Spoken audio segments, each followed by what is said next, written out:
കഴിഞ്ഞ ദിവസം അമേരിക്കയ്ക്കോ ചൈനയ്ക്കോ റഷ്യയ്ക്കോ ഒന്നും പ്രാതിനിധ്യമില്ലാത്ത ഗൾഫ് ശക്തികൾ, പ്രത്യേകിച്ചും സൗദിക്ക് നിയന്ത്രിക്കാനാവുന്ന ഒരു സുരക്ഷാ സംവിധാനം മൾട്ടിനാഷണൽ മാരിടൈം ഡിഫൻസ് കോalition രൂപീകരിച്ചതിനെക്കുറിച്ച് നമ്മൾ ചർച്ച ചെയ്തതാണ്. പല തലകളുള്ള വാളാണ് സൗദി രാഗിമിനിക്ക് വെച്ചിരിക്കുന്നത്. അമേരിക്ക കൽപ്പിക്കുന്ന രീതിയിൽ മാത്രം ഓടുന്ന ലോകമാകില്ല ഇനി എന്ന് തെളിയിക്കുന്നതാണ് സൗദിയുടെ നീക്കം എന്നൊക്കെ താങ്കൾ സൂചിപ്പിക്കുകയും ചെയ്തു. ഇതിന് പിന്നാലെയാണ് മക്ക കരാർ യാഥാർത്ഥ്യമായിരിക്കുന്നത്. അതായത് തുർക്കി, സൗദി അറേബ്യ, പാകിസ്ഥാൻ പ്രതിരോധ കരാർ. ഒരു രാജ്യത്തിനെതിരായ ആക്രമണം മറ്റ് രണ്ട് രാജ്യങ്ങൾക്കും എതിരായി കൂടി പരിഗണിക്കും എന്നതാണ് ഈ ഒരു കരാറിൻ്റെ അന്തഃസത്ത. പശ്ചിമേഷ്യയിൽ സംഘർഷങ്ങൾ വർദ്ധിച്ചു വരുന്ന സാഹചര്യത്തിൽ കൂടിയാണ് പാകിസ്ഥാനും സൗദിയും തുർക്കിയും ഒരു സംയുക്ത പ്രതിരോധ കരാറിൽ ഒപ്പുവെച്ചിരിക്കുന്നത് എന്നതാണ് ഇവിടെ ശ്രദ്ധേയമായ ഒരു കാര്യം. ഈ കരാറിനെ പിന്തുണച്ച് ഇറാൻ വിദേശകാര്യമന്ത്രി അബ്ബാസ് അരാക്ചിയും രംഗത്തു വന്നിട്ടുണ്ട്. വെസ്റ്റ് ഏഷ്യൻ രാജ്യങ്ങളിൽ സംഘർഷം വർദ്ധിക്കുന്നതിനിടെയുള്ള കരാർ മുസ്ലിം ഭൂരിപക്ഷ രാഷ്ട്രങ്ങളുടെ ഐക്യത്തിൻ്റെ പ്രതീകമാണ് എന്നാണ് അദ്ദേഹം പറഞ്ഞത്. അപ്പോൾ ഈ ത്രിരാഷ്ട്ര പ്രതിരോധ കരാർ ആരെയാണ് കൂടുതൽ ആശങ്കയിലാക്കുന്നത്? പുതിയൊരു അന്താരാഷ്ട്ര സൈനിക സംഘടന നിലവിൽ വന്നിരിക്കുന്നു. ഇസ്ലാമിക നേറ്റോ എന്ന് കൂടി വിളിക്കാവുന്ന രീതിയിൽ ത്രിരാഷ്ട്ര സഖ്യം മെക്ക പാക്റ്റിന് അനുസരിച്ച് വന്നിരിക്കുന്നു. മെക്ക പാക്റ്റ് എന്ന് പറയുമ്പോഴും അത് റിയാദിൽ വെച്ച് സൈൻ ചെയ്ത ഒരു ഉടമ്പടിയാണ്. 3 പ്രധാനപ്പെട്ട രാജ്യങ്ങൾ, ഇസ്ലാമിക രാജ്യങ്ങളാണ്. സൗദി അറേബ്യ, പാകിസ്ഥാൻ ആൻഡ് തുർക്കി. ഈ 3 പ്രധാനപ്പെട്ട രാജ്യങ്ങൾ, 3 സുന്നി ഭൂരിപക്ഷ രാജ്യങ്ങളാണ്. 3 വ്യത്യസ്തമായ തലങ്ങളിൽ നിൽക്കുന്ന രാജ്യങ്ങളാണ്. സൗദി അറേബ്യ ഒരു വൻ സാമ്പത്തിക ശക്തിയാണ്, എണ്ണ കിണറുകളേറെയുള്ള സ്ഥലമാണ്, വലിയ രീതിയിലുള്ള വിദേശ വരുമാനം നേടാൻ കഴിയുന്ന ശക്തിയാണ്. അമേരിക്കയുമായി ഏറെ ചേർന്ന് നിൽക്കുന്ന പശ്ചിമ ഏഷ്യയിലെ നിർണായക ശക്തി. ഇറാനുമായി ഇപ്പോഴുള്ള തർക്കം, അമേരിക്കയും ഇറാനും തമ്മിലാണ് നടക്കുന്നതെങ്കിലും ഏറെ ആക്രമണം നേരിടേണ്ടി വരുന്നത് സൗദി അറേബ്യക്കെതിരെയാണ്. ഇറാൻ്റെ പ്രോക്സികൾ തെക്ക് നിന്നും ഹൂതികളും വടക്ക് നിന്ന് ഇറാൻ്റെ പിന്തുണയുള്ള ഷിയ മിലിഷ്യകൾ ഇറാഖിൽ നിന്നും ആക്രമണം നടക്കും. അപ്പോൾ സൗദി വലിയ രീതിയിൽ ആക്രമണം നേരിട്ടുകൊണ്ടിരിക്കുന്ന ഈ അവസരത്തിലാണ് സൗദി രാജകുമാരൻ മുഹമ്മദ് ബിൻ സൽമാൻ MBS, അദ്ദേഹത്തിൻ്റെ കൂടി പ്രത്യേക താല്പര്യപ്രകാരം അദ്ദേഹം ഒരു മൂവർ ആൻഡ് ഷേക്കറാണ്. ഒരുപാട് കാര്യങ്ങൾ, ഒരു പാരഡൈം ഷിഫ്റ്റ് കൊണ്ടുവരാൻ സ്വന്തം രാജ്യത്തിനുള്ളിലും മേഖലയിലും ആഗോളതലത്തിലും വലിയ മാറ്റങ്ങൾ കൊണ്ടുവരാൻ വേണ്ടി ഇനിഷ്യേറ്റീവ് എടുക്കാൻ ത്രാണിയുള്ള മുഹമ്മദ് ബിൻ സൽമാൻ്റെ ഒരു താല്പര്യപ്രകാരം കൂടിയാണ് ഈ കരാർ. തൊട്ട് കഴിഞ്ഞ ദിവസം നമ്മൾ മറ്റൊരു കരാറിനെക്കുറിച്ചും സംസാരിച്ചിരുന്നു. അതാണ് ഇവിടെ ട്രോയിൽ സൂചിപ്പിച്ചത്. അത് സൗദി അറേബ്യ താല്പര്യമെടുത്തുകൊണ്ട് 13ഓളം രാജ്യങ്ങൾ, ആഫ്രിക്കയിലെയും ഏഷ്യയിലും പശ്ചിമേഷ്യയിലെയും രാജ്യങ്ങൾ ചേർന്ന ഒരു മാരിടൈം സഹകരണ സംവിധാനം, ചെങ്കടൽ മുഖേനയുള്ള എണ്ണ ഗതാഗതം അല്ലെങ്കിൽ ചരക്ക് ഗതാഗതം സുഗമമാക്കുന്നതിന് വേണ്ടി ഒരു മാരിടൈം കോഓപ്പറേഷൻ എഗ്രിമെൻറ്റ്, അത് സുഡാനും എത്യോപ്യയും ജിബൂട്ടിയും എറിത്രിയയും ഈജിപ്റ്റും എല്ലാം ആഫ്രിക്കൻ ഭാഗത്തും, അകലെ കിടക്കുന്ന നൈജീരിയ പോലും അതിൻ്റെ ഭാഗമാണ്. അതുപോലെ ഏഷ്യൻ ഭാഗത്ത് യമനും മറ്റ് രാജ്യങ്ങളും ഖത്തർ, ബഹ്റൈൻ, സൗദി തന്നെയും പാകിസ്ഥാൻ്റെയും ബംഗ്ലാദേശിൻ്റെയും പോലെ കൂടുതൽ പോലും സഹകരണമുള്ള അല്ലെങ്കിൽ പിന്തുണയുള്ള ഒരു കരാർ എന്ന നിലയിൽ അത് ശ്രദ്ധേയമായിരുന്നു. അതേക്കുറിച്ചാണ് നമ്മൾ കഴിഞ്ഞ ദിവസം സംസാരിച്ചതും. ഇത് അതിൽ നിന്നും വ്യത്യസ്തമായി ഒരു സൈനിക ഫ്രെയിംവർക്കാണ് രൂപപ്പെട്ടു വരുന്നത് എന്നതാണ് മനസ്സിലാക്കേണ്ടത്. ഇവിടെ നോക്കൂ, ഒരു ഇസ്ലാമിക് നേറ്റോ എന്ന് വേണമെങ്കിൽ പറയാം. നേറ്റോയുടെ അടിസ്ഥാന പ്രിൻസിപ്പിൾ എന്താണ്? 1 for all and all for one. ഏതെങ്കിലും ഒരു നേറ്റോ രാജ്യം ആക്രമണ വിധേയം ആവുകയാണ് എങ്കിൽ മറ്റെല്ലാ നേറ്റോ രാജ്യങ്ങളും, 32ഓളം നേറ്റോ രാജ്യങ്ങളുണ്ട്, യൂറോപ്യൻ രാജ്യങ്ങളാണ്. അതുപോലെ അമേരിക്ക അവരോടൊപ്പമുണ്ട്. അപ്പോൾ അമേരിക്കയും മറ്റ് നേറ്റോ രാജ്യങ്ങളും ചേർന്ന് ഏത് രാജ്യമാണോ ബാഹ്യ ആക്രമണത്തിന്, വേണമെങ്കിൽ റഷ്യൻ ആക്രമണം എന്ന് വേണമെങ്കിൽ വായിച്ചെടുക്കാം, വിധേയമാകുന്നത്, അതിനെ ഒരുമിച്ച് നിന്നുകൊണ്ട് കളക്റ്റീവ് സെക്യൂരിറ്റി പ്രിൻസിപ്പിൾ അനുസരിച്ച് നേരിടുക. ഇതാണല്ലോ നേറ്റോയുടെ അടിസ്ഥാനപരമായ പ്രിൻസിപ്പിൾ. നേറ്റോയുടെ 5ാമത്തെ ആർട്ടിക്കിളിൽ പറയുന്നതിന് സമാനമായ രീതിയിലുള്ള ഒരു നിർദ്ദേശമാണ് സൗദിയുടെ ഭാഗത്ത് നിന്നുണ്ടായത്. അതായത് ഏതെങ്കിലും ഒരു രാജ്യം ആക്രമിക്കപ്പെട്ടാൽ ആ രാജ്യത്തിന് വേണമെങ്കിൽ മറ്റ് രാജ്യങ്ങളുടെ സഹായം തേടാവുന്നതാണ്. ഓട്ടോമാറ്റിക്കലി മാൻഡേറ്ററി ആണ് അതൊരു കാര്യം. UN ചാർട്ടറിലെ 5ാമത്തെ അനുച്ഛേദമനുസരിച്ച് 51ാമത്തെ അനുച്ഛേദത്തിലും അതിൽ സമാനമായ കാര്യങ്ങളുണ്ട്. അതിൽ പറയുന്ന കാര്യം ഇതാണ്: ഏതെങ്കിലും ഒരു രാജ്യത്തിന് ആക്രമണ ഭീഷണി ഉണ്ടായി എങ്കിൽ അതിനൊരു സഖ്യമുണ്ടാക്കാം. മറ്റ് രാജ്യങ്ങളുമായി സഹകരിച്ചുകൊണ്ട് ആക്രമണത്തെ ചെറുക്കാനുള്ള ഒരു സംവിധാനമാണ്, ഫ്രെയിംവർക്കാണ്. അതാണല്ലോ കളക്റ്റീവ് സെക്യൂരിറ്റി ഫ്രെയിംവർക്ക്. അതുകൊണ്ട് UN ചട്ടക്കൂടിനുള്ളിൽ നിന്നുകൊണ്ടും ഡേറ്റോ ഫ്രെയിംവർക്കിനുള്ളിൽ നിന്നുകൊണ്ടും അതിൽ നിന്ന് സൂചനകൾ എടുത്തുകൊണ്ട് സൗദി അറേബ്യ 2 രാജ്യങ്ങളുമായി വലിയ രീതിയിലുള്ള ബന്ധം ആഗ്രഹിക്കുന്നു. ഒന്ന് പാകിസ്ഥാനാണ്. പാകിസ്ഥാൻ്റെ പ്രത്യേകത എന്താണ്? വലിയ സൈനിക ശക്തിയാണ്. ഇന്ത്യയോടൊപ്പം വളർന്നിട്ടില്ല സൈന്യം എങ്കിൽ പോലും ആണവ ശക്തിയാണ് എന്നതാണ്. ഇസ്ലാമിക ലോകത്തെ ആണവ ആയുധം കൈവശമുള്ള വലിയ മിലിറ്ററി പൊട്ടൻഷ്യലുള്ള രാജ്യം തന്നെയാണ് പാകിസ്ഥാൻ. അതാണ് വസ്തുതാപരമായ കാര്യം. പാകിസ്ഥാൻ്റെ ആർമിയാണ് പലപ്പോഴും സൗദി അറേബ്യയെ ട്രെയിൻ ചെയ്തിരുന്നത്. സൗദി അറേബ്യയുടെ ട്രെയിനിങ് ഒക്കെ വർഷങ്ങളായി, പതിറ്റാണ്ടുകളായി പാകിസ്ഥാൻ സൈന്യമാണ് ചെയ്തിരുന്നത്. അതുമാത്രമല്ല, പാകിസ്ഥാൻ സൈന്യത്തിന് മറ്റൊരു പ്രത്യേകത കൂടിയുണ്ട്. പാകിസ്ഥാൻ സൈന്യമാണ് പാകിസ്ഥാൻ്റെ യഥാർത്ഥ ഭാഗതയെ നിർണ്ണയിക്കുന്നത്. ആരെല്ലാമാണ് പ്രസിഡന്റോ പ്രധാനമന്ത്രിയോ ആകുന്നത് എങ്കിലും ഷഹബാസിന്റെ പ്രധാനമന്ത്രിയാണ്. The real power is field by the military general Asim Munir. അതുകൊണ്ട് സൈന്യം വിചാരിച്ചാൽ പാകിസ്ഥാനെ ചലിപ്പിക്കാൻ കഴിയും. പാകിസ്ഥാൻ രാഷ്ട്രത്തിൻ്റെ രാഷ്ട്രീയ തീരുമാനങ്ങൾ എടുക്കാൻ പ്രേരക ശക്തിയാകുന്ന സൈന്യമാണ്. സൈന്യത്തിൻ്റെ തീരുമാനത്തിന് വിരുദ്ധമായി ഏതെങ്കിലും ഒരു ഗവൺമെൻറ് നീങ്ങുകയാണെങ്കിൽ പാകിസ്ഥാൻ്റെ ഗവൺമെൻറ് നിലംപതിരും. ഒരു ജനാധിപത്യ രാജ്യമാണെന്നും ഒരു പ്രധാനമന്ത്രി ഉണ്ട് എന്നും ഒക്കെ നമുക്ക് തോന്നാമെങ്കിലും പ്രേരക ശക്തി സൈന്യം തന്നെയാണ്. ഇത് സൗദി അറേബ്യ കണക്കിലെടുത്തു. ഏതെങ്കിലും രീതിയിൽ സൈനികമായി സഹായം സൗദി അറേബ്യയ്ക്ക് വേണ്ടി വന്നാൽ പാകിസ്ഥാൻ എന്ന ആണവരാജ്യം കൂടെയുള്ളത് ഒരു നല്ല ഡിറ്ററൻ്റ് ആകും. ഇത് ഉദ്ദേശിക്കുന്നത് ആരെയാണ്? ഇറാനെയാണോ ഉദ്ദേശിക്കുന്നത്? ഇസ്രായേലിനെയാണോ ഉദ്ദേശിക്കുന്നത്? ആക്രമണ സാധ്യത എന്നതിനെക്കുറിച്ച് നമുക്ക് കുറച്ച് കഴിഞ്ഞ് നമുക്ക് സംസാരിക്കാം. അതേക്കുറിച്ച് ഞാൻ വിശദീകരിക്കാം തീർച്ചയായും. മൂന്നാമത്തെ രാജ്യം തുർക്കിയാണ്. തുർക്കിയുടെ പ്രത്യേകത എർദോഗാൻ നേതൃത്വം നൽകുന്ന ഒരു സെമി പൊട്ടോക്രാറ്റിക് ഒരു അഡ്മിനിസ്ട്രേഷനാണ്. തിരഞ്ഞെടുക്കപ്പെട്ട പ്രസിഡന്റാണ് എന്നൊക്കെ പറയുമ്പോഴും ഏകാധിപത്യ പ്രവണതകൾ ഏറെയുണ്ട്.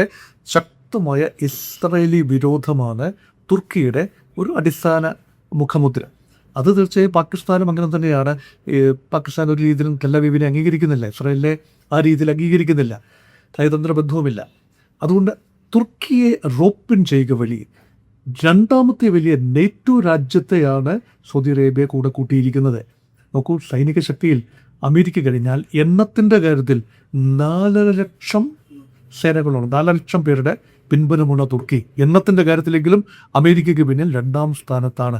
അതാണ് ഫ്രാൻസിനേക്കാളും ബ്രിട്ടനേക്കാളും ജർമ്മനിയേക്കാളും ഒക്കെ കൂടുതൽ സൈന്യത്തിൻ്റെ എണ്ണം. ഗുണമേന്മ മറ്റൊരു കാര്യമാണ്. ഗുണമേന്മ എന്ന് പറഞ്ഞാൽ വിമാനങ്ങൾ സ്വന്തമായി ഉത്പാദിപ്പിക്കുന്ന രാജ്യമാണ് തുർക്കിയെ നോക്കണം. ഇത് ചിലതെല്ലാം കയറ്റുമതി ചെയ്യുന്നതുമുണ്ട്. അറബ് രാജ്യങ്ങൾക്ക് അത് കയറ്റുമതി ചെയ്യുന്നതുമുണ്ട്. മിസൈലുകളും ഡ്രോണുകളും വൻതോതിൽ ഇൻഡിജിനസായി ടർക്കിഷ് ഇൻഡിജിനസ് ടെക്നോളജി ഉപയോഗിച്ചുകൊണ്ട് നിർമ്മിക്കുന്നു. അത് വലിയ തോതിൽ കയറ്റുമതി ചെയ്യുന്ന രാജ്യമാണ്. പാകിസ്ഥാൻ ഉൾപ്പെടെ തുർക്കി മിസൈലുകളും റോക്കറ്റുകളും ഡ്രോണുകളും കയറ്റുമതി ചെയ്ത് സിന്ദൂർ യുദ്ധത്തിൽ, ഓപ്പറേഷൻ സിന്ദൂർ കാലഘട്ടത്തിൽ പാകിസ്ഥാൻ ഉപയോഗപ്പെടുത്തിയതും നമ്മൾ കണ്ടതാണ്. അതുകൊണ്ട് തുർക്കി എന്ന സൈനിക ശക്തി വലിയ രീതിയിൽ സാമ്പത്തിക ബുദ്ധിമുട്ട് അനുഭവിക്കുന്നത് പാകിസ്ഥാനും അതുപോലെ തന്നെ സാമ്പത്തികമായി ജനിക്കത്തിലാണ്. തുർക്കിക്ക് മറ്റു വിഭവങ്ങൾ കുറവാണ്. തുർക്കിക്ക് ടൂറിസമുണ്ട്, ഓർഡിനൻസ് മേക്കിംഗ് ആണ്, അല്ലെങ്കിൽ സേനയുടെ ആവശ്യത്തിനുള്ള ആയുധ നിർമ്മാണമാണ് തുർക്കിയുടെ വലിയ വ്യവസായങ്ങളിൽ ഒന്ന്. കപ്പൽ നിർമ്മാണവും വലിയ രീതിയിൽ നടക്കുന്നു. കപ്പലുകൾ തുർക്കിയിൽ മാനുഫാക്ചർ ചെയ്യുന്ന കപ്പലുകൾ പല രാജ്യങ്ങൾക്കും എത്തിച്ചു നൽകുന്നതുമുണ്ട്. ഇതെല്ലാം പരിഗണിക്കുമ്പോൾ നല്ല ഒന്നാം തരം ഒരു പാക്റ്റാണ്. മിലിറ്ററിസ്റ്റിക് ടേംസിൽ നോക്കിയാൽ സൗദി അറേബ്യയുടെ വടക്ക് ഭാഗത്ത് യൂറോപ്പിലും ഏഷ്യയിലുമായി വടക്കുന്നു വളരെയേറെ അകലെയാണ്. യൂറോപ്പും അയൽ രാജ്യമാണ്. ഇതൊന്നും തന്നെ അയൽ രാജ്യമാണെന്ന് കൂട്ടാനാവില്ലല്ലോ. സൗദിക്കും പാകിസ്ഥാനും തമ്മിലും ബോർഡർ ഇല്ല എന്ന് ഓർക്കണം. ഏറെ മാറിക്കിടക്കുന്നത് കിഴക്കുള്ള പാകിസ്ഥാൻ, വടക്ക് പടിഞ്ഞാറുള്ള തുർക്കി. ഇനി ഒരുപക്ഷെ തെക്ക് പടിഞ്ഞാറുള്ള അല്ലെങ്കിൽ പടിഞ്ഞാറ് ഭാഗത്തുള്ള ഈജിപ്തിനെ കൂടി റോപ്പിൻ ചെയ്യേണ്ടതുണ്ട് എന്നാണ് ഒരു ചിന്ത. അങ്ങനെയാണ് പൊതുവെ നിരീക്ഷിക്കപ്പെടുന്നത്. കാരണം ഏത് നിമിഷവും ഈ ത്രിരാഷ്ട്ര സഖ്യത്തിനോടൊപ്പം, അതായത് സൗദി, തുർക്കി, പാകിസ്ഥാൻ സഖ്യത്തിനോടൊപ്പം ഈജിപ്തും ചേർന്നേക്കാൻ സാധ്യതയുണ്ട്. അപ്പോൾ ഇവിടെ ടാർഗറ്റ് ചെയ്യപ്പെടുന്നത് ആരാണ്? ഏത് രാജ്യത്തിനെതിരെയാണ് സുരക്ഷാ സംവിധാനം ഒരുക്കപ്പെടുന്നത്? ഈ 3 രാജ്യങ്ങൾക്കുമുള്ള സ്റ്റേക്ക് എന്താണ്? ഇതിൻ്റെ മാതൃക എന്താണ്? ഇത് ഒരു പ്രകോപനമുണ്ടായാൽ ഇത് പേപ്പറിൽ ഒതുങ്ങുമോ അതോ യഥാർത്ഥത്തിൽ കളത്തിൽ കാണുമോ? സൈനിക സഹകരണം എന്ന് പറയുമ്പോൾ ഏത് രൂപത്തിലുള്ള സഹകരണം ഉണ്ടാകും? ആണവ സഹകരണം ഉൾപ്പെടെ ഉണ്ടാകുമോ? അതേക്കുറിച്ചുള്ള ധാരണകൾ ഈ കരാറിലുണ്ടോ പരിശോധിക്കും. ഈ കരാറിൻ്റെ പൂർണ്ണ ഡ്രാഫ്റ്റ് ഇപ്പോൾ പബ്ലിക് പ്ലാറ്റ്ഫോമിൽ ലഭ്യമല്ല. പക്ഷേ മാധ്യമങ്ങൾ കൈകാര്യം ചെയ്യുന്നതനുസരിച്ചും പുറത്തുവിട്ട വിവരങ്ങൾ, ഈ രാജ്യങ്ങൾ തന്നെ പുറത്തുവിട്ട വിവരങ്ങളനുസരിച്ച്, ഒഫീഷ്യൽ സ്റ്റേറ്റ്മെൻറ്റ്സിൽ വന്ന വിവരങ്ങൾ അനുസരിച്ച് മാത്രമേ ഇപ്പോൾ വിശകലനം ചെയ്യാനാവൂ. അതനുസരിച്ച് യഥാർത്ഥത്തിൽ സൗദി അറേബ്യയോ പാകിസ്ഥാനോ തുർക്കിയോ മറ്റേതെങ്കിലും രാജ്യത്താൽ ആക്രമിക്കപ്പെട്ടാൽ 3 രാജ്യങ്ങളും ഒത്തുചേർന്ന് ആക്രമണകാരിയെ എതിർത്ത് പരാജയപ്പെടുത്തണം. അതിൽ ആണവ സഹകരണം അവിടെ വ്യക്തമായി സൂചിപ്പിക്കുന്നില്ല. നോക്കൂ, സൗദി അറേബ്യയും പാകിസ്ഥാനും തമ്മിൽ ഒരു കരാറിൽ ഏർപ്പെട്ടിരുന്നു കഴിഞ്ഞ വർഷം 2025 സെപ്റ്റംബറിൽ. ആ കരാറിൽ പാകിസ്ഥാൻ്റെ ഒബ്ലിഗേഷനാണ് സൗദി അറേബ്യയെ സഹായിക്കുകയെന്ന്. സൗദി അറേബ്യ അതിനുശേഷം പല ആവർത്തി ആക്രമണ വിധേയമായല്ലോ. അമേരിക്കൻ താവളങ്ങൾ, സൗദിയിലെ അമേരിക്കൻ താവളങ്ങൾക്ക് നേരെ ഇറാൻ നേരിട്ട് ആക്രമണം നടത്തി. സൗദിയുടെ എണ്ണപ്പാടങ്ങൾക്ക് നേരെ, അറാംകോയുടെ ഉൾപ്പെടെ എണ്ണപ്പാടങ്ങൾക്ക് നേരെ തെക്ക് നിന്നും ഹൂതികളുടെ ആക്രമണം ഉണ്ടായി. സൗദിയുടെ തുറമുഖ നഗരങ്ങൾക്ക്, ചെങ്കടൽ തുറമുഖ നഗരങ്ങൾക്ക് നേരെ ഹൂതികളുടെ ആക്രമണം യമനിൽ നിന്നുകൊണ്ടുണ്ടായി. സൗദിയുടെ വടക്കൻ റിയാദ് ഉൾപ്പെടെയുള്ള നഗരങ്ങൾക്ക് നേരെ ഷിയ മിലിഷ്യകളുടെ ആക്രമണം ഉണ്ടായി. അത് ഇറാഖിൽ നിന്നും, അത് ഇറാൻ പിന്തുണയുള്ള IRGC കമാൻഡ് നൽകുന്ന സേനകളാണ് ആക്രമിച്ചിരിക്കുന്നത്. ഇതെല്ലാം പരിഗണിക്കുമ്പോൾ സൗദി അറേബ്യ മൾട്ടിപ്പിൾ അറ്റാക്കിന് വിധേയമായി. Iran and proxies attacked Saudi Arabia is A fact. പക്ഷേ പാകിസ്ഥാൻ ഒരു ചെറു വിരലനക്കിയില്ല എന്ന് ഓർക്കണം. ഈ കരാർ ഇപ്പോൾ ഓണാണ്, ആ കരാർ തുടരുകയാണ്. എങ്കിൽ പോലും ഒരു വർഷമായ കരാറ് പ്രാബല്യത്തിലാക്കാൻ പാകിസ്ഥാന് കഴിഞ്ഞില്ല. പാകിസ്ഥാൻ പറയുന്ന ന്യായം, തങ്ങളിപ്പോൾ മധ്യസ്ഥത വഹിച്ചുകൊണ്ടിരിക്കുകയാണ്, റഫറിക്ക് കയറി ഗോൾ അടിക്കാനാവുമോ, അതുകൊണ്ട് ഇറാനുമായി തങ്ങൾ സംസാരിച്ചു കൊണ്ടിരിക്കുകയാണ്. ഇപ്പോൾ മധ്യസ്ഥ രാജ്യം എന്ന പ്രതിച്ഛായുള്ള രാജ്യമാണ് ഇവർ. തൊക്കെയും ആ രീതിയിൽ മധ്യസ്ഥത വഹിക്കുന്നു. ഈജിപ്തും ആ രീതിയിൽ മധ്യസ്ഥത വഹിക്കുന്നു. പല രീതിയിലും മധ്യസ്ഥതയ്ക്ക് ഇറങ്ങി പുറപ്പെട്ടിരിക്കുന്നു. ഈ രാജ്യങ്ങളെല്ലാം ചേർന്ന്, മധ്യസ്ഥ രാജ്യങ്ങളെല്ലാം ചേർന്നുകൊണ്ട് കരാറിൽ ഏർപ്പെട്ട് കഴിഞ്ഞാൽ ആക്രമണ വിധേയമാകുന്ന സൗദിയെ എങ്ങനെയാണ് തടുക്കുക, എങ്ങനെയാണ് രക്ഷിച്ചെടുക്കുക? അത് ന്യായമായ ചോദ്യമാണ്. അതുകൊണ്ട് ഇതുവരെയുള്ള അനുഭവം വെച്ച് നോക്കിയാൽ ഇപ്പോഴത്തെ കരാറ് ഒരു സൂചന നൽകുന്നത് എന്താണ്? മുൻ കരാറുകൾ, അതായത് പാകിസ്ഥാനും സൗദിയും തമ്മിൽ എത്തിച്ചേർന്ന കരാർ, അത് ഓപ്പറേഷൻ സിന്ധൂറിന് ശേഷമാണ് സെപ്റ്റംബർ മാസം 2025 എത്തിച്ചേർന്നത്. അത് പ്രായോഗികമായിട്ടില്ല. സേനകൾക്ക്, സൈന്യത്തിന് വലിയ രീതിയിൽ ട്രെയിനിങ് കൊടുക്കുന്നുണ്ട്. പാകിസ്ഥാൻ മിലിറ്ററി ഒഫീഷ്യൽസ് ജിദ്ദയിലും റിയാദിലും ഒക്കെ ഉണ്ട്. പക്ഷേ റിയാദിൽ വെച്ച് എത്തിച്ചേർന്ന മുഹമ്മദ് ബിൻ സൽമാനും പാകിസ്ഥാൻ പ്രധാനമന്ത്രി ഷഹബാസ് ഷെരീഫും തുർക്കി പ്രസിഡന്റ് തയ്യിബ് എർദോഗാനും ചേർന്ന് എത്തിച്ചേർന്ന, കഴിഞ്ഞ വെള്ളിയാഴ്ചയാണ് എത്തിച്ചേർന്ന ത്രിരാഷ്ട്ര സഹകരണ കരാർ. അത് മിലിറ്ററിസ്റ്റിക് ആണ്, ഉറപ്പായി സൈനികമാണ്. പക്ഷേ അതിന് ഓവർ ആർച്ചിങ്, നെയ്റ്റോ മോഡലിനുള്ള ഓവർ ആർച്ചിങ് ഒരു മാൻഡേറ്റ് ഉണ്ടാവില്ല എന്ന് വേണം പ്രാഥമികമായി മനസ്സിലാക്കാൻ. കാരണം നെയ്റ്റോയ്ക്ക് സംയുക്ത സേനകളുണ്ട്, ജോയിൻറ്റ് കമാൻഡ് കൺട്രോൾ കമ്മ്യൂണിക്കേഷൻ സംവിധാനങ്ങളുണ്ട്. നെയ്റ്റോയ്ക്ക് ഒരു കൗൺസിലുണ്ടോ, ഏകോപനമുണ്ട്. ഇതൊരു മിനിസ്റ്റീരിയൽ ഏകോപനത്തെക്കുറിച്ച് ഈ കരാർ പറയും. കാരണം സൗദിയുടെയും തുർക്കിയുടെയും പാകിസ്ഥാൻ്റെയും മന്ത്രിതല ഒരു എസ്റ്റാബ്ലിഷ്മെൻ്റ് ഉണ്ട്. അതേസമയം സൈന്യങ്ങൾ തമ്മിൽ ജോയിൻ്റായി പ്രവർത്തിക്കാനുള്ള ധാരണ ഇതുവരെ രൂപപ്പെട്ടിട്ടില്ല. ആരാണ് കമാൻഡ് കൊടുക്കുക, ആരാണ് ലീഡ് ചെയ്യുക, എങ്ങനെയാണ് ഓപ്പറേറ്റ് ചെയ്യുക, ഇതൊന്നും തന്നെ ധാരണയാകാത്ത കാര്യങ്ങളാണ്. അതുകൊണ്ട് ഇതൊരു പുതിയ പരീക്ഷണം എന്ന നിലയിൽ കൗതുകം ജനിപ്പിക്കുന്ന കാര്യമാണ്. ഇപ്പോഴെല്ലാം പറഞ്ഞത് സൗദി പെർസ്പെക്റ്റീവിലാണ്. ഇനി പാകിസ്ഥാൻ പെർസ്പെക്റ്റീവിൽ നോക്കൂ. ഈ കരാർ പാകിസ്ഥാനും ഈക്വലി ബൈൻഡിങ് ആണ്. ഇന്ത്യയുടെ ഭാഗത്തു നിന്ന് പാകിസ്ഥാന് നേരെ എന്തെങ്കിലും ആക്രമണം ഉണ്ടായാൽ, പ്രത്യേകിച്ച് ഓപ്പറേഷൻ സിന്ദൂർ നിർത്തിവെച്ചിരിക്കുകയാണ്. പാകിസ്ഥാൻ ഏതെങ്കിലും രീതിയിൽ ഇന്ത്യക്കെതിരെ പഹൽഗാം മോഡൽ അല്ലെങ്കിൽ പുൽവാമ മോഡൽ ആക്രമണത്തിന് തുനിഞ്ഞാൽ കർശനമായ തിരിച്ചടി ഉണ്ടാകുമെന്ന് ഇന്ത്യയുടെ ഭരണ നേതൃത്വം വലിയ രീതിയിൽ പ്രഖ്യാപിച്ചിട്ടുള്ളതുമാണ്. അതുകൊണ്ട് ഓപ്പറേഷൻ സിന്ദൂർ തുടർന്നാൽ അതിനർത്ഥം ഇന്ത്യ അറ്റാക്സ് പാകിസ്ഥാൻ എന്നാണ്. അങ്ങനെയെങ്കിൽ സൗദിയുടെയും തുർക്കിയുടെയും സൈന്യങ്ങൾ പാകിസ്ഥാന് പിന്തുണയുമായി വരുമോ എന്നതാണ് കാതലായ ചോദ്യം. നിർണായകമായ ചോദ്യമാണ്. അതേക്കുറിച്ച് പ്രത്യേകിച്ച് ഈ കരാർ ഉണ്ടാക്കുന്ന, ഇൻഡോ പാകിസ്ഥാൻ ബന്ധങ്ങളിൽ ഉണ്ടാക്കുന്ന മാറ്റങ്ങളെക്കുറിച്ചും ഇന്ത്യയുടെ സെക്യൂരിറ്റി കൺസേൺസിനെ കുറിച്ചും ഇന്ത്യയുടെ നിലപാടിനെക്കുറിച്ചും മറ്റൊരു വീഡിയോ ചെയ്യേണ്ടതുകൊണ്ട് അത് ഇപ്പോൾ ഈ ഘട്ടത്തിൽ കൂടുതലായി വിശദീകരിക്കുന്നില്ല എന്ന് മാത്രം. ഇനി എന്താണ് തുർക്കിയുടെ കൺസേൺ? തുർക്കി ഒരു വലിയ പവറാണ്, യൂറോപ്യൻ പവറാണ്. പക്ഷേ പലപ്പോഴും സിക്ക് മാൻ ഓഫ് യൂറോപ്പ് എന്നുകൂടി അറിയപ്പെടുന്ന രാജ്യമാണ് തുർക്കി. വലിയ വലിപ്പമുണ്ടെങ്കിലും ഒരുപാട് വിഭവങ്ങളുണ്ടെങ്കിലും തന്ത്രപ്രധാനമായ കടലുകളുടെ സാമീപ്യം ഉണ്ട് എങ്കിൽ പോലും ജിയോ സ്ട്രാറ്റജിക് അഡ്വാൻറ്റേജ് നന്നായി ഉണ്ട്. വലിയൊരു സംസ്കാരമാണ്, വലിയൊരു സിവിലൈസേഷണൽ ബാക്കിംഗ് ഉണ്ട് തുർക്കി. എന്നിട്ട് പോലും യൂറോപ്യൻ ഒരു സംസ്കാരം അവിടെ പലപ്പോഴും ഭൂമിയുടെ ഈ കോൺസ്റ്റാന്റിനോപ്പിളിൻ്റെ കിഴക്ക് ഭാഗം മുഴുവൻ ഏഷ്യ അല്ലെങ്കിൽ ഇസ്താംബൂളിൻ്റെ കിഴക്ക് ഭാഗം അങ്ങോട്ട് ഉള്ള ഭാഗം 90% ഭൂമിയും ഏഷ്യൻ ഭൂഖണ്ഡത്തിലാണ്. അപ്പോൾ ഏഷ്യൻ ഒരു ശക്തി എന്ന നിലയിൽ കൂടിയാണ് തുർക്കി അറിയപ്പെടുന്നത്. യൂറോപ്യൻ എന്ന് പറയുമ്പോഴും ഏഷ്യൻ ശക്തി കൂടിയാണ്. ഇത് മാത്രമല്ല, തുർക്കിക്ക് പല താല്പര്യങ്ങളുമുണ്ട്. അത് സോവിയറ്റ് യൂണിയൻ കാലഘട്ടം മുതൽ തന്നെ സോവിയറ്റ് യൂണിയനുമായി അടുത്ത് നിൽക്കാൻ താല്പര്യപ്പെടുന്ന രാജ്യമാണ്. ആ ഒരു സോവിയറ്റ് വലയത്തിൽ പെട്ടുപോകാതെ ഇരിക്കാനും കമ്മ്യൂണിസ്റ്റ് മൂവ്മെൻറ്റുകൾ വലിയ രീതിയിൽ തുർക്കിയിൽ പ്രഭാവം ചെലുത്താതെ ഇരിക്കാനുമാണ് യഥാർത്ഥത്തിൽ അമേരിക്ക മാസ്റ്റർ പ്ലാൻ അനുസരിച്ച് വലിയ തോതിൽ പണം പമ്പ് ചെയ്ത് തുർക്കിയെയും ഗ്രീസിനെയും രക്ഷിച്ചെടുക്കാൻ വലിയ സാമ്പത്തിക പാക്കേജ് 1940 അവസാനം പ്രഖ്യാപിച്ചത് അതുകൊണ്ടാണ്.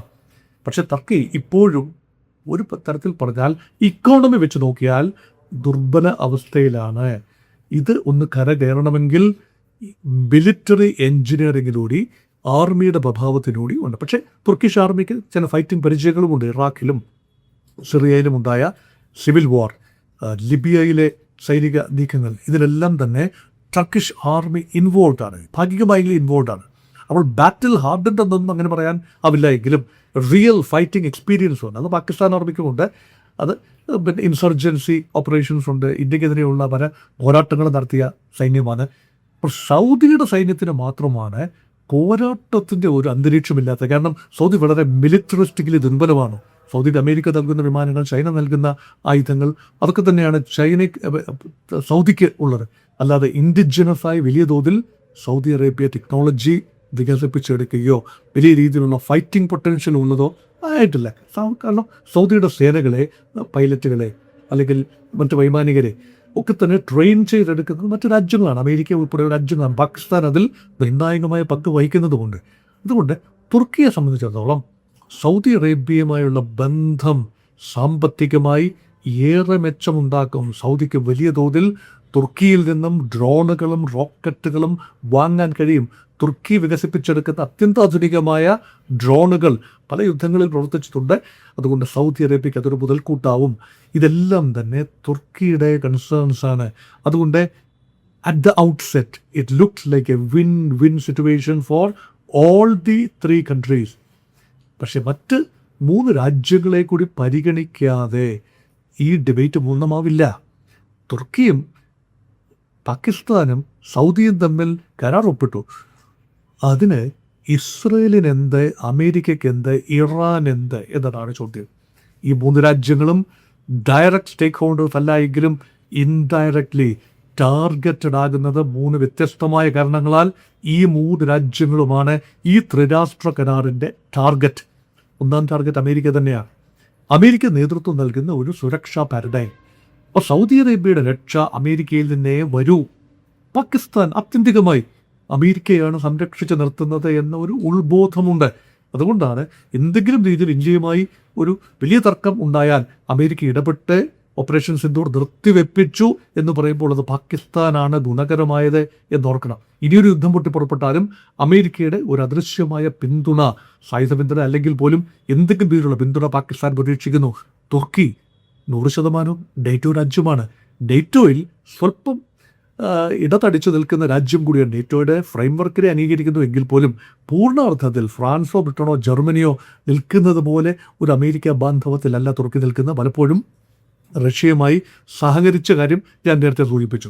ചൈനയുമായി സഹകരിക്കാനും തുർക്കിക്ക് വൈമുഖ്യമൊന്നുമില്ല. അതുമാത്രമല്ല, എർദോഗാൻ്റെ കാലത്തിന് ശേഷം തുർക്കി എങ്ങനെ പെരുമാറും എന്ന് അമേരിക്കയ്ക്കല്ല ആർക്കും തിരിച്ചറിയാനാവില്ല. തുർക്കിയുടെ ഭരണകൂടം ആകെ മാറിമറിയാനുള്ള സാധ്യതയുമുണ്ട്.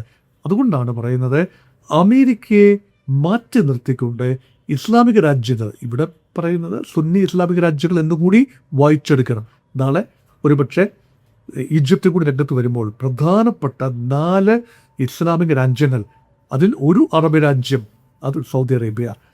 ഈജിപ്തും അറബ് രാജ്യങ്ങളുടെ ഗണത്തിൽപ്പെടാം അത് വരികയാണെങ്കിൽ. പാകിസ്ഥാൻ അറബ് രാജ്യമല്ല, തുർക്കി അറബ് രാജ്യമല്ല. ഈ 4 രാജ്യങ്ങളും ഒന്നിച്ചു വന്നാൽ കൺസിഡറബിൾ ഇൻഫ്ലുവൻസായി ആ പ്രദേശത്തെ ബാഹ്യ സ്വാധീനം, അമേരിക്കൻ സേനാ സ്വാധീനത്തെ തടഞ്ഞു നിർത്താൻ കഴിയും. ഒഴിവാക്കാനാവില്ല എങ്കിലും അമേരിക്കയെ മാത്രം ആസ്പദമാക്കി ഒരു ഡിഫൻസ് പാരഡൈം സൃഷ്ടിക്കാൻ പരിമിതികളുണ്ട് എന്ന് സൗദി മനസ്സിലാക്കുന്നു, മറ്റ് അറബ് രാജ്യങ്ങൾ മനസ്സിലാക്കുന്നു. ഇപ്പോൾ ഇറാനിൽ നിന്ന് നിരന്തരം വരുന്ന മിസൈലുകളെ ഇപ്പോൾ ചെറുക്കാൻ കഴിയുന്നുണ്ട്. പക്ഷേ അമേരിക്കയുടെ ആയുധ സപ്ലൈ ഭീതിതമായ രീതിയിൽ കുറഞ്ഞു വരുന്നു, ഡ്രോണുകളുടെ എണ്ണം കുറഞ്ഞു വരുന്നു. അതുമാത്രമല്ല, ഇന്റർസെപ്റ്റ് ചെയ്യേണ്ട ധാഡ് മിസൈലുകൾ അല്ലെങ്കിൽ പേട്രിയോട്ട് സംവിധാനം, അതിൻ്റെ എല്ലാം എണ്ണത്തിൽ ഭീമമായ കുറവ് വരുന്നു. ഇത് പരിഹരിക്കുന്നത് എളുപ്പമല്ല. അതുകൊണ്ട് ഭാവിയിലെ സുരക്ഷ തങ്ങൾ സ്വയം നോക്കേണ്ടതുണ്ട്. ഇതാണ് ധാരണ. അതുകൊണ്ട് അമേരിക്കയോട് കടക്ക് പുറത്ത് എന്ന് പറഞ്ഞില്ല എങ്കിലും അമേരിക്കയോടുള്ള ഓവർ ഡിപ്പെൻഡൻസി കുറച്ചു കൊണ്ടുവരിക നമ്പർ 1. 2, ഇറാൻ. ഇപ്പോൾ തോന്നാം ഇറാനെതിരെയാണ് ഈ രാജ്യങ്ങൾ യോജിച്ചിരിക്കുന്നതെങ്കിൽ തോന്നാം. കാരണം ഇറാൻ ഷിയ രാജ്യമാണല്ലോ, ഇത് 3 സുന്നി രാജ്യങ്ങളാണല്ലോ. പക്ഷേ ഇറാൻ ഈ കരാറിനെ സ്വാഗതം ചെയ്തിരിക്കുകയാണ്. ഇസ്ലാമിക രാജ്യങ്ങൾ ഏത് രീതിയിൽ ഒരുമിച്ച് സഹകരിക്കാൻ ശ്രമിച്ചാലും അത് സ്വാഗതാർഹം എന്നാണ് ഇറാന്റെ വിദേശകാര്യമന്ത്രി അബ്ബാസ് അരാക്ചി ഒരു പ്രസ്താവനയിലൂടെ ഇപ്പോൾ പുറത്തുവിട്ടിരിക്കുന്നത്. അതിനർത്ഥം എന്താണ്? Iran is looking at opportunities and possibilities. America വിരുദ്ധമാകും ആത്യന്തികമായി ഈ സഖ്യം, ഇസ്രായേൽ വിരുദ്ധമാകും ആത്യന്തികമായി ഈ സഖ്യം, ഇറാൻ വിരുദ്ധമാവില്ല ആത്യന്തികമായി. ഇപ്പോൾ നിലവിൽ ഇറാനുമായിട്ടാണ് ഈ പ്രദേശങ്ങൾക്ക് തർക്കമെങ്കിൽ പോലും ഇറാനല്ല ആത്യന്തിക ലക്ഷ്യം എന്ന് ചിന്തിക്കുന്ന ഒരു രീതിയിലാണ് ഇറാന്റെ പ്രതികരണം ഇപ്പോൾ വന്നിരിക്കുന്നത്. ഇപ്പോൾ നിലവിൽ നമുക്ക് തോന്നാം ഇറാനിൽ നിന്നുമാണ് മിസൈലുകൾ നിരന്തരം സൗദിക്ക് നേരെ ചീറിപ്പായത്, മറ്റു രാജ്യങ്ങൾക്ക് സഹായത്തിനെത്താൻ പറ്റും. പക്ഷെ നാളുകളിൽ ഇസ്രയേലാവാം. ഇനി ഇസ്രയേലിന്റെ കാര്യം കൂടെ പരിഗണിക്കുക. Number 3, Israel. ആത്യന്തികമായി ഈ രാജ്യങ്ങൾക്ക് ഇസ്രയേലുമായി സഹകരിക്കുന്നതിന് ബുദ്ധിമുട്ടുണ്ട്. സൗദി അറേബ്യ ഇസ്രയേലുമായി ഒരു കരാർ ഒപ്പിടുന്നതിന്, അബ്രഹാമിൻ്റെ പേരിൽ ഒരു കരാർ ഒപ്പിടുന്നതിൻ്റെ വക്ക് വരെ എത്തിയതാണ്. ഒക്ടോബർ 7, 2023 ആക്രമണം നടന്നപ്പോൾ, ഹമാസിൻ്റെ ആക്രമണം ഇസ്രയേലിനെതിരെ നടന്നത് മുതൽ സൗദി അറേബ്യ അധികത്തിൽ നിന്നും പിന്നാക്കം പോയി. അതുകൊണ്ട് പാലസ്തീൻ വിഷയം പരിഹരിക്കപ്പെടാതെ ഇസ്രയേലുമായി ഒരു നീക്കുപോക്കിനും തങ്ങൾ തയ്യാറല്ല എന്നാണ് സൗദി അറേബ്യയുടെ ഇപ്പോഴത്തെ പ്രഖ്യാപന നിലപാട്. മുൻപ് മുതൽ തന്നെ ഇസ്രയേലിനോട് ഒരു ധാരണയ്ക്കും തയ്യാറല്ല തയ്യബ് എർദോഗാൻ നയിക്കുന്ന തുർക്കി. അതേപോലെ പാകിസ്ഥാനും ഇസ്ലാമിക ലോകത്തെ വലിയ ഒരു സ്ഥാനം ഉണ്ടാകണം എങ്കിൽ ശക്തമായ ഇസ്രയേൽ വിരുദ്ധ നിലപാട് സ്വീകരിക്കണം എന്ന ചിന്ത പാകിസ്ഥാനുമുണ്ട്. അതുകൊണ്ട് ആത്യന്തികമായി കൂടുതൽ രാജ്യങ്ങൾ രംഗത്ത് വരികയും മറ്റ് രാജ്യങ്ങളെ കൂടെ റോപ്പിൻ ചെയ്യുകയും ഇസ്ലാമിക രാജ്യങ്ങളുടെ എല്ലാം ചേർന്ന ഒരു സൈനിക സഹകരണ സഖ്യമായി ഇത് രൂപപ്പെടുകയും ചെയ്താൽ ആത്യന്തികമായി അത് ഇസ്രയേൽ എന്ന രാജ്യത്തിനൊരു സമ്മർദ്ദമാവും. അപ്പോൾ അമേരിക്ക എങ്ങനെ ചിന്തിക്കും? ഇസ്രയേലിനെ സംരക്ഷിക്കാതെ അമേരിക്ക പറ്റില്ലല്ലോ. അതുകൊണ്ട് ഇപ്പോൾ നിലവിൽ അമേരിക്കയും ഇസ്രയേലും സുന്നി അറബ് രാജ്യങ്ങളും എല്ലാം ചേർന്ന് ഇറാനെ നേരിടുന്നു എന്ന പ്രതീതിയാണ് ഉണ്ടാവുക. ഭാവിയിൽ ഈ കൊയിലീഷൻ ചെന്നം ഭിന്നം പിരിയാനുള്ള സാധ്യത കാണുന്നു. അതുകൊണ്ട് സങ്കീർണമായ ഒരു ജിയോ പൊളിറ്റിക്കൽ ഇക്വേഷനിലേക്കാണ് മധ്യപൗരസ്ത്യ പ്രദേശം നീങ്ങുന്നത്. ഇതിൻ്റെ എല്ലാം കേന്ദ്രബിന്ദുവായി യഥാർത്ഥത്തിൽ ഇസ്രയേലിൻ്റെയാണ്. ഭാവിയിലെ ഇസ്രയേൽ തങ്ങൾക്കെല്ലാം ഒരു വെല്ലുവിളിയാണ്. ഇറാന് മാത്രമല്ല, അത് സൗദി അറേബ്യയ്ക്കും ഇറാഖിനും തുർക്കിക്കും എല്ലാം തന്നെ, ഈജിപ്തിനും പാകിസ്ഥാനും പോലും വെല്ലുവിളിയാകും. കാരണം ഇറാൻ ഇസ്രയേൽ ഇന്ത്യ സഹകരണം അടുത്ത തലത്തിലെത്തുകയും ഇന്ത്യ ഇസ്രയേൽ അമേരിക്ക സഹകരണം വേറൊരു തലത്തിലേക്ക് വരികയും ചെയ്താൽ മറ്റൊരു കഥയാവും പറയാനാവുക.